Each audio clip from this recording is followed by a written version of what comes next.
러시아가 우크라이나를 침공한 지 한 달째에 접어들었습니다. 러시아 부대는 자원 부족 등으로 교착 상태에 빠진 것으로 알려졌는데요. 이런 가운데 주요 서방 정상들이 러시아의 화학무기 사용 위협에 대한 추가 조치가 준비돼 있다고 경고했습니다.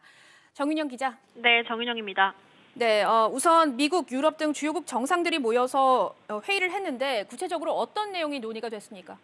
네, 30개 북대서양 조약기구 나토 회원국 정상들은 먼저 유럽 동부에 있는 동맹국들에 대한 병력을 강화하기로 했습니다. 앞서 4만 명의 병력을 동부 지역에 배치한 데 이어 불가리아와 헝가리 등의 나토의 4개 전투단을 배치할 계획입니다.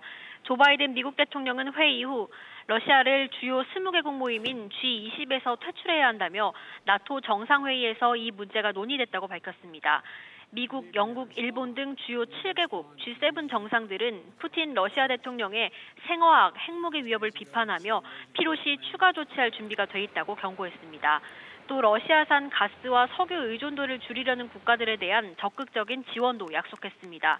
한편 젤렌스키 우크라이나 대통령은 화상으로 회의에 참석해 국민과 도시를 구하기 위해 제한 없는 군사적 지원이 필요하다고 촉구했습니다. 네, 현재 교전 상황도 전해주시죠. 네, 우크라이나 대통령실은 브리핑을 통해 러시아의 많은 부대가 공세를 펼치기엔 자원이 부족하다며 최전방은 사실상 교착 상태라고 밝혔습니다. 앞서 우크라이나 국방부는 수도 키이우 주변 지역에서 러시아군 일부를 35km에서 70km 이상 몰아냈다고 발표했습니다. 이런 가운데 우크라이나 측은 양국이 전쟁 발발 이후 처음으로 군 포로 10명씩을 맞교환했다고 밝혔습니다. SBS 비즈 정윤영입니다.